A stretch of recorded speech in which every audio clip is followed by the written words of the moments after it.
It wasn't the caliphate that first reached Ilorin, it was an invitation, and that invitation would cost the Kakanfo his life. This is the story of Ilorin, a Yoruba frontier town, the northern gate of the mighty Oyo Empire. But by the early 1800s, that empire was already cracking, and at the head of its war machine stood a man feared across Yorubaland. Our Ona Kakanfo Afonja. The Generalissimo, the warlord, the man who had won countless battles for the Alafin.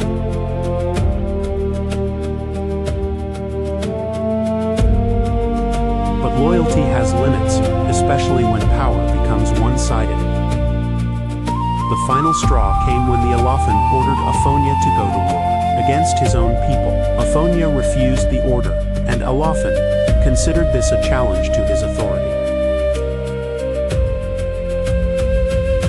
For that, he was declared an enemy of the Oyo Empire.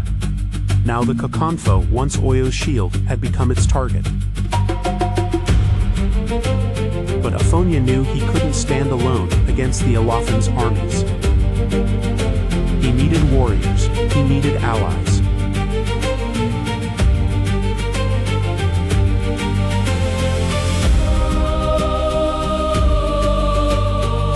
And his eyes turned northwards, to the people who were also rising. The Jama'atu Tajdid, Sheikh Usman Dan Fodio, was spreading like wildfire. Its message had reached the outskirts of Yoruba. And in Ilorin itself, a respected Fulani scholar had already taken root. His name, Sheikh Shehu Alimi. A Malam, a teacher, a man who believed in reforming the society through the teachings of Islam. He wasn't in Ilorin for war at first. He was there for knowledge, but he commanded the respect of many, both Fulani settlers and even some Yoruba people. That respect did not go unnoticed by the Kakanfo. Desperate times called for desperate alliances. So Afonja reached out to Sheikh Alimi, an unlikely alliance, the Yoruba Kakanfo and the Fulani Malam. Afonja needed fighters to defend Ilorin from Oyo. Alimi saw an opportunity, a chance to secure Ilorin for his growing Jama'ah. He agreed. And with that, horsemen began to pour into Ilorin, not just from Ilorin, but from across the frontier, many answering Alimi's call. They were battle-hardened. They believed in the cause they were fighting for. Alongside them stood Afonja's own Yoruba warboys. Drills upon drills, skills upon skills they practiced. For a short time they fought as one. And it worked. Battle after battle, the Alafin's forces were repelled. Ilorin had not only survived, it had won. But that victory planted the seed of something far more dangerous. Because two men had defeated a common enemy. But they never truly shared the same dream for Ilorin.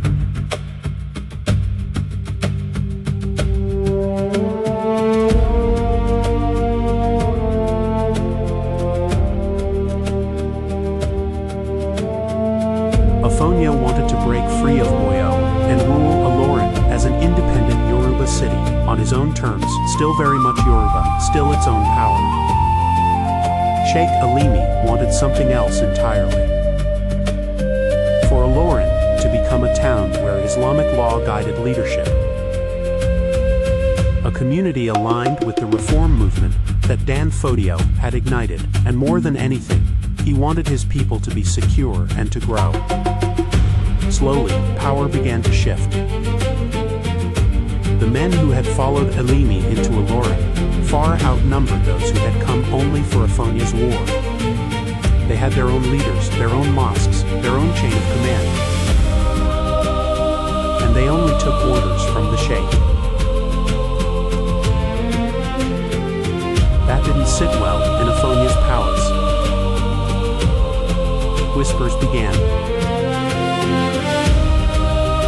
The Malams are no longer guests, they are becoming masters. Afonja heard them, and he began to believe them. He decided to act. His plan was simple. break the alliance before it broke him. He demanded that Alimi and his followers leave Ilorin. That demand was answered immediately. Not with words of submission, but with preparation for war. The alliance was dead.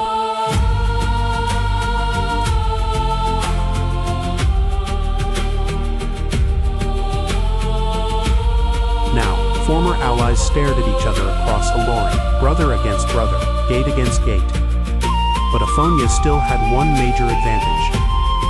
He was our Ona Kakanfo, the one who had never lost a war people could remember. He believed he would win again. With confidence, he prepared his boys.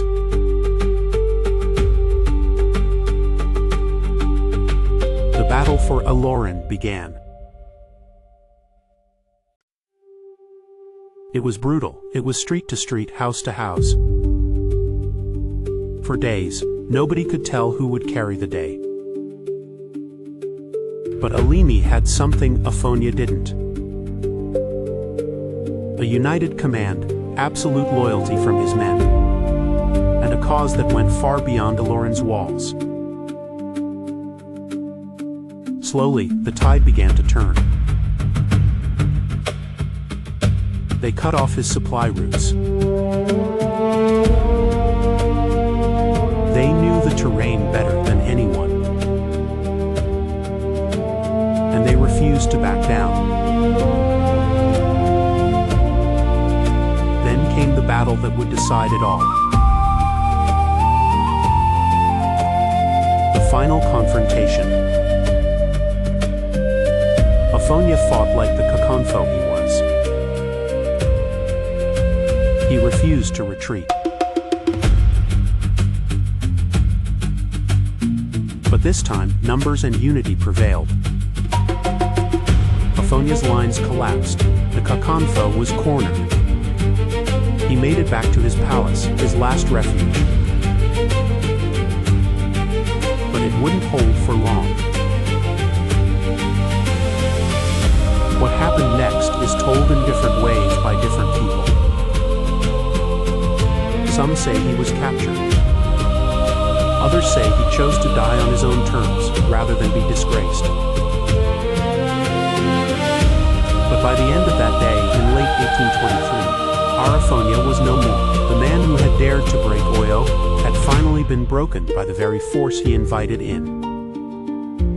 With him gone, Ilorin fell. Not to Oyo, but into the hands of the Jama'ah he had called upon. Sheikh Salihu Alimi did not gloat. He immediately set about securing the city and preventing chaos. But the reality was clear. The new order had begun. If you enjoyed this history, don't forget to like, subscribe, and follow for more stories from African history. Stories of empires, wars, betrayals, and the people who changed the continent forever.